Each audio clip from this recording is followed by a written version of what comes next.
Brother Fred does not miss unless he is very sick, and he doesn't get sick often. So we're going to be in prayer for him today. Um, we talked last week about loving our neighbors. And I want to set a little bit of a foundation before Brother Rick comes up here, because I don't want him to be bored out of his mind. Just like, stop talking. Let's start with John 15:13. The Bible says, "Greater love hath no man than this, that a man lay down his life for his friends." All right, a lot of people know that verse. People who are not apostolic. People who haven't been to church since they were children, they know that verse. But what a lot of people don't know is the next verse that says, "Ye are my friends if you do whatsoever I command you." So we're quick to say that a man lay down his life for his friends, but Jesus said, "You're my friends if you do what I've commanded."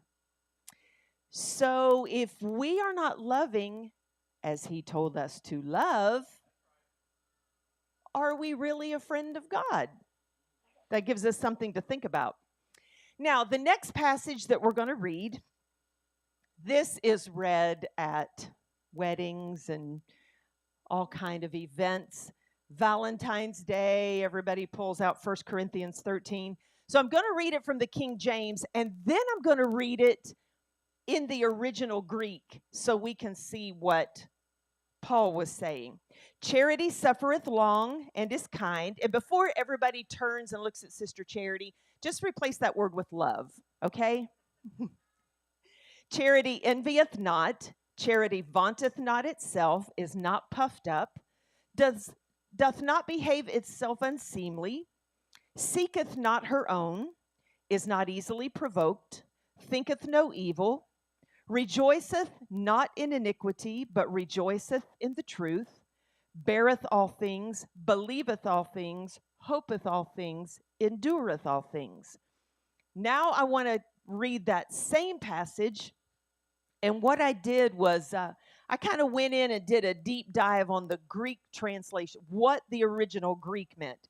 The first one, "Charity bears long and is patient." So when we think about loving someone, do we put up with a lot and we're patient with them? "Acts benevolently." When you see a need, you give. "Charity does not desire things earnestly. Charity doesn't boast or brag. Is not puffed up with pride. Does not have unbecoming behavior." Now this one, unbecoming behavior, is something that's like, we don't say that anymore. In the 1800s, she was behaving rather unbecoming. We don't say that today. But do you know, in the original Greek, that right there does not have unbecoming behavior. It said, as in making a virgin uncomfortable or ashamed. I mean, it goes into detail. Basically, people can't look at your behavior and go, "Ooh," and be talking and gossiping about your behavior. That was amazing to me. "Isn't wise in our own opinion, is not easily angered." Yes, that means in traffic. "Does not think of evil things, is not glad because of immorality or unrighteousness, but is glad over what is true and morally correct." I have seen people hear something that happened to someone that was bad, and they just laugh and, "Oh my goodness, it's about time it happened to them. Their whole world came crashing down." Love doesn't laugh or get joy when something bad happens to someone. "Protects all things." And that word right there, protects all things, it said it's as a thatched roof. That roof covers and it protects the family. That's what our love does. Our love is protecting. "Puts trust in godly things, has full confidence in all godly things, remains and perseveres in all things. I love that last line, remains and perseveres.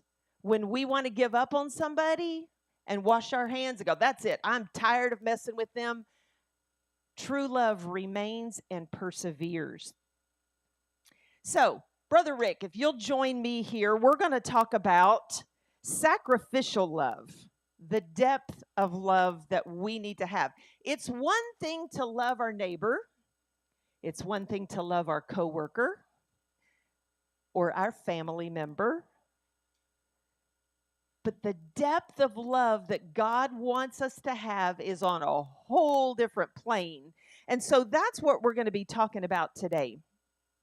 So the first question here, how does Jesus' sacrificial love inspire you in your daily life? And I do want to hear from everybody. Brother Terrence, do you have the mic? Okay. I do want to hear your perspective, because when you add, it helps the body, and it helps gel us together when you're sharing your ideas or experiences, okay? So don't feel like nobody wants to hear from me. Yes, we do. And don't feel like, well, what I have to say isn't that important. If it came out of you, it's important to us, okay? So how does Jesus' sacrificial love inspire you in your everyday life? Brother Rick, why don't you expound on that? Oh, it's got to push that up. There we go. Sure. When I was reflecting on this, I was looking at the various roles that I either serve or have served in the past. So, as a parent, selflessness came across as, loving something else more than yourself and putting that as the priority. So, that's good. Any priority or desire of self is inspired to take a back seat to make sure that what you love and care about is their needs are met. Forgiveness, that's, I'll just kindly say, in a married life, that has been applied a few times in other facets of life. But it's also a way to self-reflect and to make sure that that yourself, your behaviors, your emotions and thoughts are where they should be, and making sure that you're not out of step and not just going down an emotional roller coaster to apply that, and then being able to articulate that and share with others. That's good. In work capacity, I feel like I work in the service industry, although it's healthcare. But compassion, it's being able to show compassion to those that are in need and actually be actively there for people at in critical moments, or even if it's not critical for them, it's a moment that they're having, and to being able to meet them where they need to be met, whether it's health or spiritual or just in general. That's good. Keep going, or oh, sure. Yeah. Whatever you got, this is good. And other ways that Jesus' sacrificial and love inspired, there's courage, being able to stand up and just hold true to your values and beliefs, even when it's challenging, and also having the reservation to not just explode on what your beliefs or values are, but to be able to articulate that or come across, as a soft dove for that. And then another one I'm kind of working on is to build community.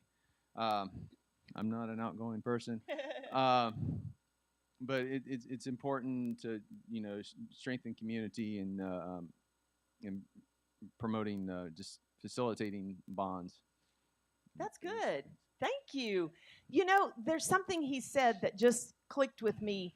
The job that he has, people are hearing good news, bad news. And so he's got to be there showing love for people if their whole world has just turned upside down. Or maybe there's a question that they want to run further tests, and this person, their mind's going overboard. When you are in that kind of a field where you are showing compassion and love all day long, Sister Christy has to do it with the preschool. She's having to show to the children, to the staff, and to the parents. It is exhausting when you are doing this all day, every day. And the thing we have to be cautious of is when you've been pouring yourself out and you're showing love all day, every day, it's easy to get home and your family gets the brunt of it. You know what I'm saying? The family doesn't get the same amount of love that everybody else has. And I get you come home and you're exhausted and you just feel like you have nothing else to give. But we can't, I've seen it in many homes where the parent was giving all day long. And by the time they got home, the children got none of that. You know what I'm saying? And so when you look at the life of Jesus, because this was talking about Jesus' sacrificial love, we're not just talking about the cross. Think about his life on this earth. He would be so tired. He went out on a boat just to get away from people. He was human, and he would get away on a boat to get some sleep. And even then, he had to get up, calm the storm, tell them, you don't have any faith, come on. But he was still, even in his exhaustion, he was still doing his purpose. And I think that, to me, is something that really resonates when we think about the daily life. Jesus' life was unparalleled. We strive for that, but none of us here have that kind of a life, okay? That sort of love that he had, it was just poured out generously on everyone. And I, for one, there are times I have to run in the store, and I've got this much time to do it, and I have my list on my phone, and I know where everything is, and my goal is to get in and out within so many minutes. That's not Jesus. Because I get aggravated when there's an interruption. Everything Jesus did was based on interruptions. He was headed from point A to point B, and someone would stop him, and there would be a miracle. So that's something I'm trying in my daily life, is to stop, Lisa. It's not about you. If I'm sincerely praying every morning for him to guide my steps, order my steps, then I need to be ready to stop when the time comes, when necessary.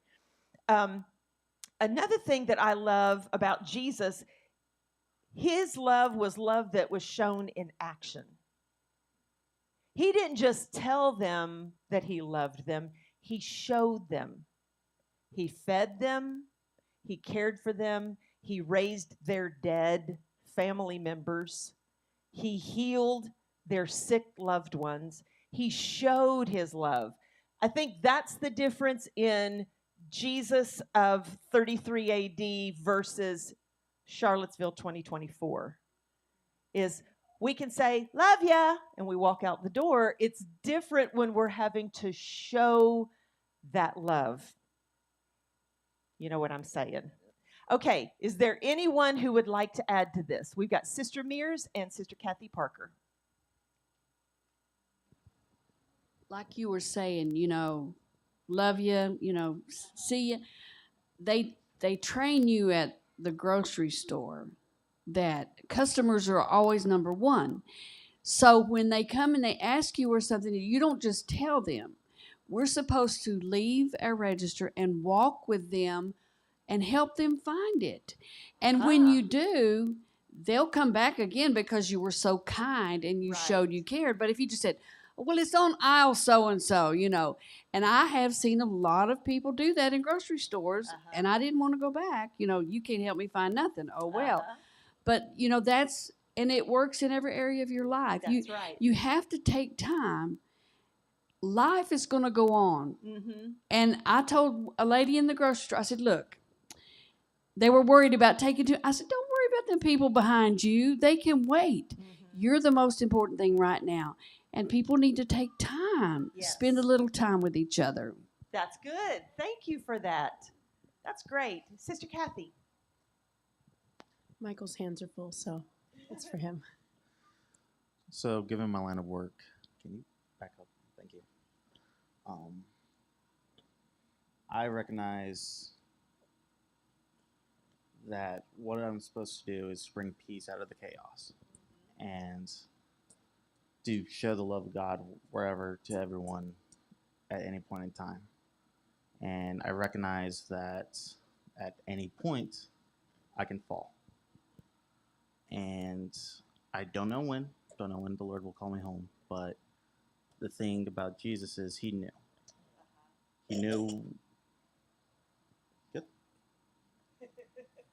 More? We're done? Okay.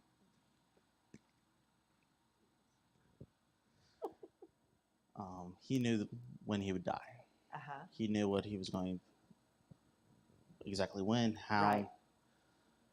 I don't. Mm-hmm. Yet, despite him knowing, he spent his last moments loving his disciples, washing their feet, That's right. fellowshipping with them, giving them, instructions of like, hey, things are about to get pretty bad for you. Mm-hmm. We'll get better. Even Judas, the one that he knew would betray him in the end, still loved him, and makes me think of the folks that are pretty hard. Not necessarily, some of the co-workers out there that you may not get along with. Uh-huh. Still have to love them. That's right. Regardless. So. That's good. Thank you, Brother Mike. Sister Spence, right back here. Brother Mike Parker has one of those jobs that he is having to be there at people's worst possible moment. Whether it's a business that's burning, a home is burning.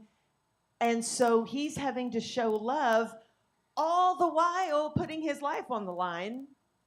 That's tough. I don't know that I could do both. Putting my life on the line, then don't expect anything out of me, I got to process what just happened. So that's good. That's one of those draining jobs that we were talking about. That's exhausting. Sister Spence. 1 John 3 and verses 16. Hereby perceive we the love of God, because he laid down his life for us. Yes. And we ought to lay down our lives for the brethren. Are we Yes. willing to lay down our lives for our brethren? That's good. How should we treat our brethren? That is good. Sister Spence, you're in the Holy Ghost, because I was reading, I finished 1 John this week, and I saw that and I thought, ooh, I've got to add that to Sunday morning, and I forgot to add it in there. He's talking about loving to the point of laying down our lives. That makes me reevaluate love. That is so good. Thank you for sharing that. Do we love to a point that we're going to step in front of a bullet to spare the person behind us? That puts it in perspective. Anymore, this is great. Brother Paul, you get your steps in today. And then after him, Sister Nanette. Thank you. So I've observed that people have decided en masse, it seems, outside of the church, after COVID, that they're just not going to have integrity anymore. That's right. And so I thank God literally for the church, for his word, and that he still inspires us to love as he loved, to be that example. Yes. Because it's draining, and people have used COVID as an excuse Yes. to just stop being human to one another. That's the truth. That is the truth. You guys probably see that on your job, in the store, everywhere. It's that hunker down mentality. It's all just survival. People are walking around in survival mode, and it would be one thing if it was the apocalypse, and we're all out fighting zombies and trying to stay alive. People have forgotten to show compassion and love. Thank you, Brother Paul. Sister Nanette. I think you also can show the love by not saying anything. On Yes. Friday, I went with Lindy. Amelia's birthday party was Saturday, but I went to the store with her. And she ordered some deli meat, and then she walked off. And I said, I'll wait for it. Go ahead and get some of the other things. And the guy was just so ugly, complaining about having to cut meat and having better things to do. And I mean, and I just sat there with a smile on my face. And I was going to say thank you at the end, but he just slapped it up there and walked away. And I was just like, oh my God, he made me feel this big. But just taking that moment and not saying anything. Yes. Even though somebody's really ugly to you, Mm-hmm. I think in a way you're showing, they're trying to get that reaction. Mm-hmm.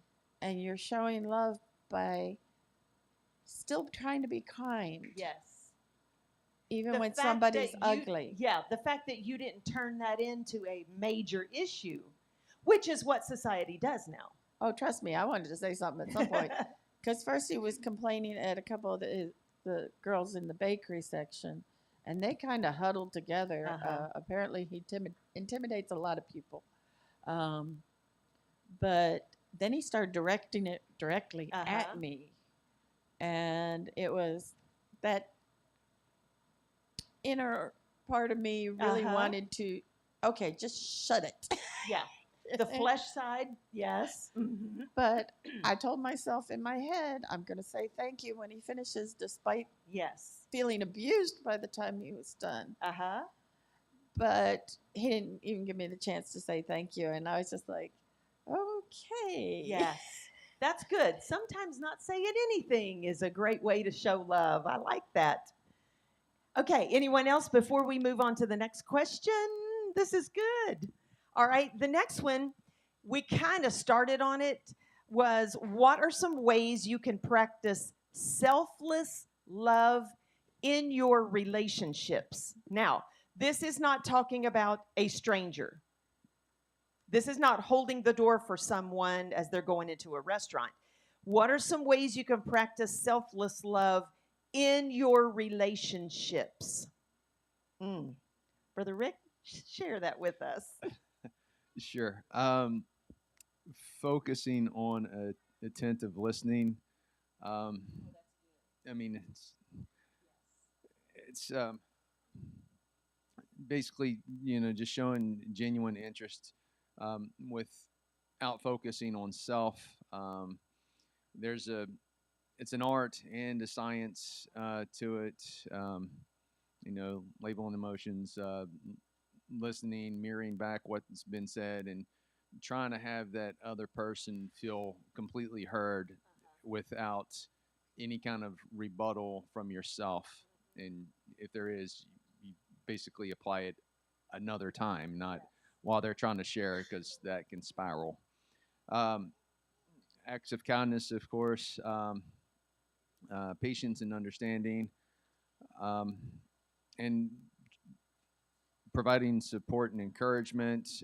That's celebrating success with people, even if it's just a small mention. You kind of compliment, like, that sounds awesome, way to go, or comforting them in their setbacks, and however great or small, it's trying to mirror the emotions that they're trying to express, and give back in light kindness.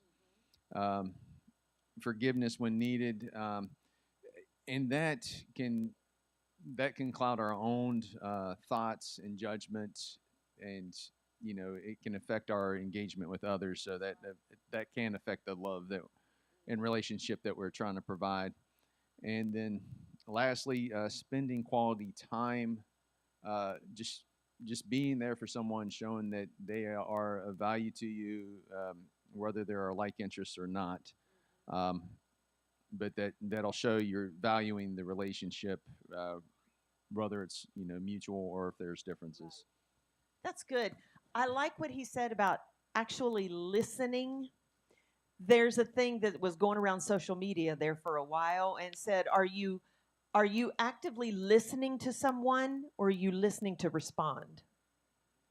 Because I've talked to people who are listening to respond. They just want to get their words in. They hear the first part of what I'm saying, and then they're ready to jump on it. Instead of listening, listen to my side of the story. And one thing you said that is so true, people just want to be heard. That's 90% of the problem we've dealt with parents at the preschool. They have an issue, they have a complaint about something. It may be something that was drummed up in their head. That teacher don't like me. I don't know why. I've never done anything to her. Okay, it may be something that's all in their head, but if we take the time to say, "Ooh, I hear you. How can we fix this?" Just the fact that they are being heard, that solves a majority of the problem right there.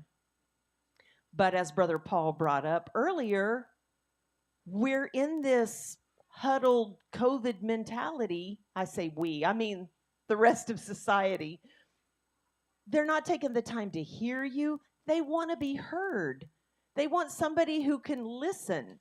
And I love that. That is one of the ways that we can practice selfless love, because we're all in a hurry. We all have things to do. We are all busy. I imagine everybody sitting here today has more on your plate than you have hours in the day. So for you to take the time and take a breath and listen to what somebody has to say, it doesn't sound to, it's a sacrifice. Okay? It's not the sacrifice of Jesus. I get that. But in today's society, it is a sacrifice. Does anybody else have anything you want to share? Sister Lindy.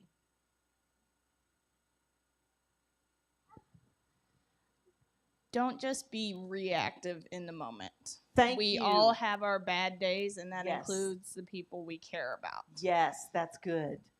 And just do stuff to do stuff for them. You don't have to expect something in return. That is so good. Not being reactive. We talked about this, I think it might have been last year, about how today's society is so angry, and a lot of it is coming from that prefrontal cortex of the brain, coming from these little machines right here called phones. Children who are on these all the time, that part of the brain's not being developed, and that is the fight or flight thing. And so the whole processing, emotional regulation. Kids don't have that nowadays. They don't know how to regulate their emotions, and so something happens and reactive. Adults, when we're spending all of our time on our computers and our phones and our iPads, and we don't have that eyeball to eyeball contact with people, that part of the brain starts shrinking. In adults, it happens, and then we get reactive. Somebody says something to us that they didn't mean it the way we took it, and we just fly off the handle. I say we because I'm guilty of that. I have to rein it back in because I'm like, good grief, what's going on here? Thank you, Sister Lindy. That was good. Anybody else? These are excellent. Yeah, so I was going to say just be more patient. Yes. And delayed in response. Thank you. Just so you can think about the situation completely as a whole and think about what someone else may be dealing with or going through. Because I know on my job, they drive me insane. And I have to step back and think about where this person's coming from and then respond based on that. That's good. That is good. I saw something yesterday on social media, and I sent it to my sister, and it said something about nowadays we don't gossip anymore about people. We sit and try to figure out what trauma in their life caused them to act this way or something. We don't do that. I was just meaning, if we take the time to try to figure out, that may be a trigger for them. Something that we said may be triggering something in their past. But if we're reactive, we're not taking the time to think where that person's coming from. Thank you, Brother Terrence. That was good. I want to get on to this question right here. What are the challenges And Sister Leah, this is the last question. What are the challenges in practicing sacrificial love? Because, like I said, none of us are Jesus. So none of us are waking up ready to reach the world tomorrow and embrace them and love them. Okay? Let's give Brother Rick a chance real quick, and then we'll hit Sister Leah. And did I call her Lindy a minute ago? Okay, thank you. Brother Paul, was your hand up? Okay, so we'll go Sister Leah and then Brother Paul. I'll briefly go over these. I think it's worth noting the importance of setting boundaries if you end up extending yourself and not Yes. realizing yourself being burnt out. This will help enable unhealthy behaviors or feel like you're being exploited, or taken advantage of. Just kind of having a little bit of self reservation. Some of the other boundaries can include personal sacrifice, basically giving up your comforts, desires, and resources, which can be difficult and uncomfortable. Emotional strain. Just it's if you don't feel like your intent or efforts are being reciprocated or being minimalized or absent, in return, that can feel like you're just being the one doing, but you're not, anything's not being reciprocated. Misunderstanding and just being misunderstood or taken for granted. This is kind of the same point. Not acknowledged or valued by others. And then lastly, balancing needs, balancing self-care with selflessness. Yes. Ensuring that your needs are being not neglected while you're taking care of others. Just self-awareness with all the intent and actions that can be provided. That's good. I love that. Talking about challenges to sacrificial love. When I was reading 1 Corinthians 13 from the Greek, and that last one was talking about remains and perseveres in all things, we've got to be intelligent about this. We've got to be smart about this. I've seen girls in abusive relationships with, their boyfriend, and I'm going, that's not showing love. That's not, but I love him. I understand that, but you're worth more than this. So when we're talking about love, sacrificial love, and remaining, we're not talking about remaining in abusive relationships. I just want to make that clear. We've got to know our worth, okay? So just clarifying that. Sister Leah. You kind of stepped on my point there. Sorry. But some of the challenges are people testing you again and again and again and again, wanting to see how far they could push. And as soon as you set that boundary, them going, well, you don't actually love me. Right. We see that a lot on social media, too. You either agree with them or you hate them. People don't understand, I can love you, but just don't see things the same way that you see them. Thank you for that. Brother Paul? I like, too, the part about love not acting unseemly. Uh-huh. There are people in my life who need love. Yes. But it would be inappropriate for me to try to show them that love. That's good. Because it might put my marriage in jeopardy, or it would cause folks to gossip. I mean, it's usually, females. That's and good. So it's not always the case, but a good rule of thumb would be that males typically would want to show this kind of love to other males, particularly in relationship settings. That's and good. then females to other females. That's good. These are great. Sister Kathy.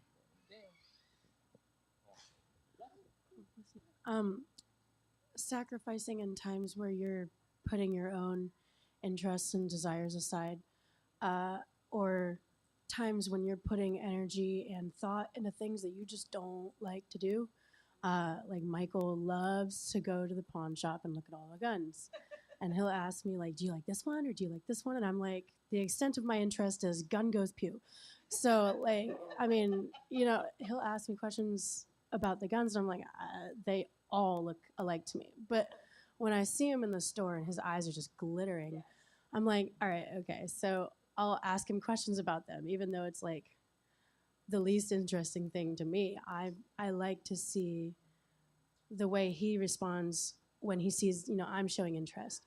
And it's just like, I would rather be doing something else. But when I see the happiness in his eyes, I'm like, it's worth it to, Yes.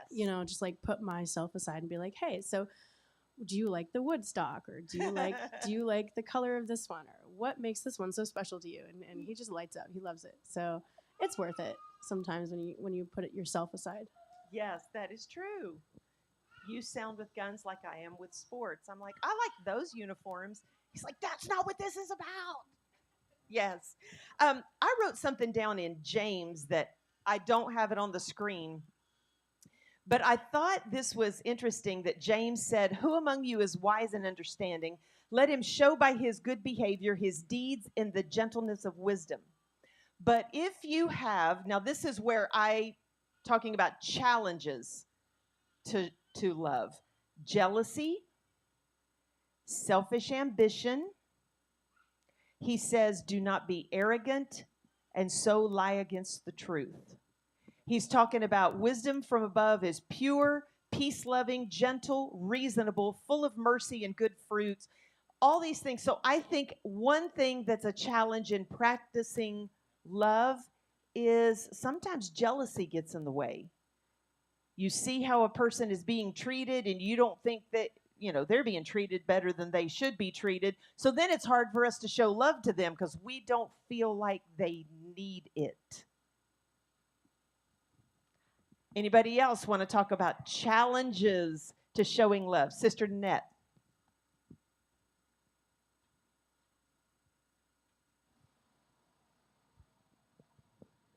Firstly, people may have this issue with me, but I know especially when I'm tired or something,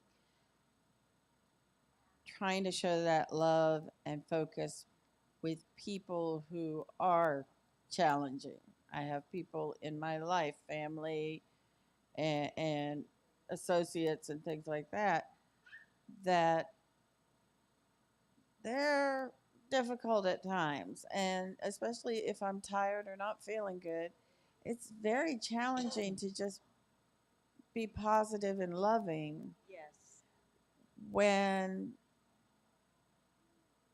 they're either being a drama mama or I have people in my life who are one-uppers. If I'm not feeling good, then they've got 3 times worse whatever, and it's difficult to stay positive and loving sometimes. Yes. In those situations. Mm-hmm. And with those people, and sometimes it's like you have to go spend time with them, and you're really Yeah. and mentally preparing and emotionally preparing and praying before you actually have to interact. So one of my favorite things I always say is I pray for God's holy duct tape on my mouth.